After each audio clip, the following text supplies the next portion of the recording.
ಮಹಾತ್ಮೆ.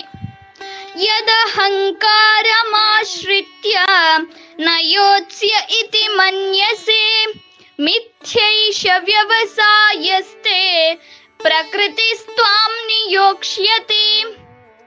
ನೀನು ಅಹಂಕಾರದಿಂದ ನಾನು ಯುದ್ಧ ಮಾಡುವುದಿಲ್ಲ ಎಂದು ನಿರ್ಧರಿಸಿದರೆ ನಿನ್ನ ಈ ನಿರ್ಧಾರವು ಮಿಥ್ಯೆಯಾಗಿದೆ.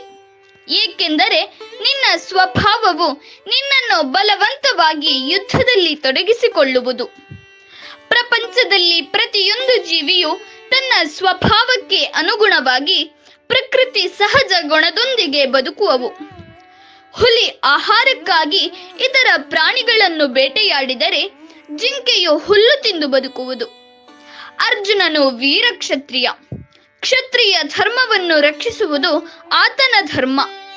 ಅದನ್ನು ಬಿಟ್ಟು ನಾನು ಇತರರನ್ನು ಕೊಂದು ಜಯವನ್ನು ಬಯಸುವುದಿಲ್ಲ ಎಂದರೆ ಅದು ಅಹಂಕಾರದ ಮಾತಾಗುತ್ತದೆ.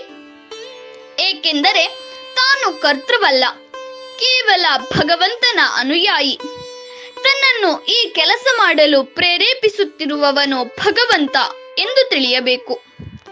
ಅವನು ಶಸ್ತ್ರವನ್ನು ತ್ಯಾಗ ಮಾಡಿ ಕುಳಿತುಕೊಂಡರೂ ಸಹ ಯುದ್ಧದಲ್ಲಿ ತನ್ನವರು ಸಾಯುತ್ತಿರುವುದನ್ನು ಕಂಡಾಗ ಅವನ ಸಹಜ ಸ್ವಭಾವವಾದ ಕ್ಷತ್ರಿಯ ಧರ್ಮವು ಎದ್ದು ನಿಂತು ಶಸ್ತ್ರವನ್ನು ಧರಿಸಿ ಯುದ್ಧವನ್ನು ಮಾಡಲು ಪ್ರೇರೇಪಿಸುತ್ತದೆ.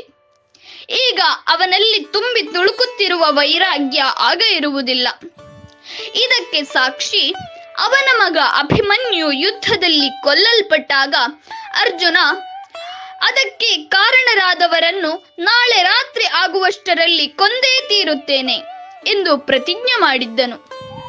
ಪ್ರಕೃತಿಯ ನಿಯಮಾನುಸಾರ ಹೋಗದೆ ನಾನು ಈಗಲೇ ಸನ್ಯಾಸಿ ಆಗುತ್ತೇನೆ ಎಂದು ಹೊರಟರೆ ಅದು ಹಾಸ್ಯಾಸ್ಪದ ಎನಿಸುವುದು.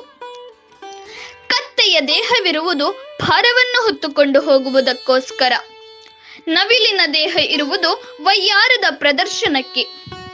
ನವಿಲು ಭಾರವನ್ನು ಹೊತ್ತುಕೊಂಡು ಬರಲಾಗುವುದಿಲ್ಲ, ಅಥವಾ ಕತ್ತೆ ನವಿಲಿನಂತೆ ಕುಣಿಯಲಾಗುವುದಿಲ್ಲ. ಯಾವುದು ಯಾವ ಕಾರ್ಯಕ್ಕೆ ಎಂಬ ಯುಕ್ತಾಯುಕ್ತ ವಿವೇಚನೆಯಿಂದ ಜೀವನವನ್ನು ನಡೆಸಬೇಕು. ಅದೇ ರೀತಿ ಧರ್ಮಗಳನ್ನು ಅವುಗಳ ಸ್ವಭಾವ ಮತ್ತು ಯುಕ್ತಾಯುಕ್ತತೆಯಿಂದ ತಿಳಿಯಬೇಕು.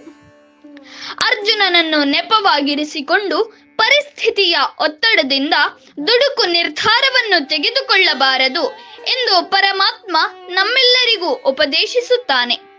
ಹರಿ ಓಂ.